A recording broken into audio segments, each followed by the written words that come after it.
Não tenho como avaliar lá no laboratório que o pessoal da Science Performance oferece para mim. Como é que eu vou avaliar aqui na minha prática, aqui em Muzambinho, em Guaxupé, em Alfenas, em Cajuru, em Piracicaba, em São Paulo, em Curitiba, o que quer que seja, né? Como é que eu vou avaliar? Eu não tenho laboratório, Robert. Não tem nenhum laboratório próximo. Existem formas de eu avaliar indiretamente essas variáveis fisiológicas que vão me ajudar na avaliação e na prescrição de treino? Sim, existem. E aí eu trago um primeiro teste, que é o famoso teste de Cooper. Lembram do Dr. Kennedy Cooper, que eu mostrei lá no início? Né? Ele propôs, lá na década de 70, um teste justamente para determinar o consumo máximo de oxigênio de forma indireta. Ou seja, eu não preciso de uma máscara, eu não preciso de um aparelho caro, eu preciso apenas de uma pista de atletismo, né? Ou um percurso plano, onde eu conheça a distância. E aí, através desse percurso, eu vou tentar correr durante 12 minutos. Né? Então, durante esses 12 minutos, eu vou tentar correr a maior distância possível. E essa distância eu vou substituir dessa forma, onde eu chegarei ao meu consumo máximo de oxigênio. Mas lembrando, né? O consumo máximo de oxigênio é apenas uma variável que pode indicar, olha, esse cara tem maior consumo, consequentemente ele pode ter melhor desempenho em provas aeróbias. Mas não necessariamente essa variável vai me ajudar na prescrição.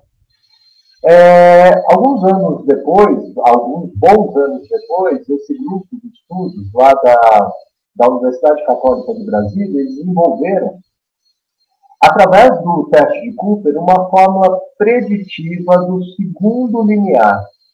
Então eu vou lá, percorro, faço os 12 minutos, percorro a maior distância possível nesses 12 minutos, e eu posso substituir essa distância dentro dessa fórmula justamente para que eu possa chegar a uma intensidade relacionada ao segundo limiar. Opa, aí já começa a ficar um pouco mais palpável. Um método indireto, onde eu consigo determinar o segundo limiar e que, de alguma forma, eu começo já acima do segundo limiar. Eu sei que eu vou prescrever atividades predominantemente intervaladas e abaixo do segundo limiar eu vou prescrever atividades predominantemente contínuas. Então, eu já começo a ter um norte aqui na minha prescrição de exercício. Um outro método utilizado, se eu desejar alcançar a intensidade de consumo máximo de oxigênio, é esse teste que eu particularmente gosto bastante. Quando para os meus atletas eu prescrevo, eu utilizo esse teste, que é o University Montreal Prep Test. É um protocolo desenvolvido pela Universidade de Montreal, no Canadá, onde você pode realizar tanto numa pista de atletismo quanto numa esteira rolante. E aí, tanto na pista quanto na esteira, dependendo do nível de condicionamento desse meu avaliado, né, eu vou ter uma velocidade inicial e a cada 2 minutos eu vou aumentar essa velocidade em 1 km por hora até a exaustão. Ao final desse teste, né, a velocidade final, que eu fiquei pelo menos 1 minuto, lembrando que os estágios são de 2 minutos, eu vou substituir nessa forma e eu vou chegar ao valor de consumo máximo de oxigênio, e essa velocidade que eu permaneci pelo menos 1 minuto, ela está muito próxima da intensidade relacionada ao VO2 máximo. Opa, já tem um outro parâmetro fisiológico palpável, que é a velocidade. Tá? E aí, né, esse nosso colega aqui de trabalho, Romulo Bertuzzi, ele diz para nós, olha, se você tem uma velocidade associada ao VO2 máximo, percentuais dela, você pode, de alguma forma, chegar muito próximo do segundo e do primeiro limiar. O segundo limiar, que é o limiar anaeróbio, ele está por volta de 80% a 90% da VO2 máximo. Quanto maior o meu consumo de oxigênio, possivelmente mais próximo de 90%. Quanto menor o meu consumo de oxigênio, mais próximo de 80%. E o segundo limiar está por volta de 60% a 70% da VO2 máximo. Bom, existem erros nessa estimativa? Sim, com certeza. Mas quando eu não tenho nada, é algo que pode me dar um norte. Tá? Uma outra forma de determinar o segundo linear é através de um teste chamado teste de Concone.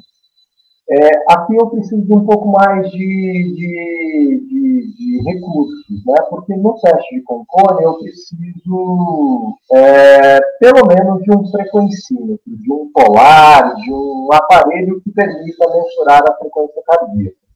Onde, através da relação entre intensidade e frequência cardíaca, vai chegar um momento em que a frequência cardíaca ela sobe de forma linear, conforme aumenta a intensidade, mas vai chegar um momento que o aumento da frequência cardíaca será menor, né, do que ela subia antes, ou seja, ela vai perder a sua linearidade.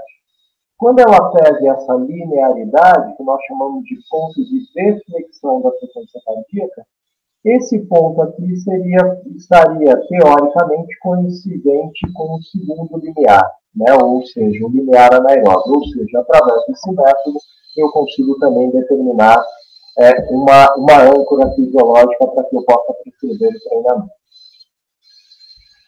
Bom, aqui eu vou passar um pouco mais rápido aqui, até pelo tempo, tá? Então, aqui mais algumas informações com relação ao linear de Concone. Depois, aqueles que desejarem, eu posso passar mais informações. Ele pode ser executado tanto em esteira quanto em pistas efetivas, tá? Um outro teste que eu particularmente gosto muito, e que nós já testamos no nosso laboratório e vimos que ele tem o valor dado por ele se aproxima demais pelo valor do segundo linear determinado de forma direta. É um teste de 3.000 metros desenvolvido por esse autor, que é o Herbert Simões, da Universidade Católica de Brasília. Ou seja, a ideia aqui é percorrer 3.000 metros em pista de atletismo no menor tempo possível. E através da velocidade média desses 3.000 metros, eu substituo nessa fórmula e eu chego a uma velocidade média que, teoricamente, estaria relacionado ao segundo linear. Ou seja, eu tenho aqui mais um parâmetro para prescrição. Para aqueles que querem determinar os dois lineares de uma vez só, né, esse autor, o Welchman, em 1989, ele propõe um teste de 3.200. Então, vou lá numa pista de atletismo, percorro 3.200 no menor tempo possível, e aí, através da velocidade média em metros disponíveis, eu vou substituir nas duas fórmulas aqui. A primeira fórmula para determinar o linear aeróbio, que é o primeiro linear, e a segunda fórmula para determinar o linear anaeróbio, que é o segundo linear. Então, essas são formas indiretas que eu tenho como determinar essas âncoras fisiológicas.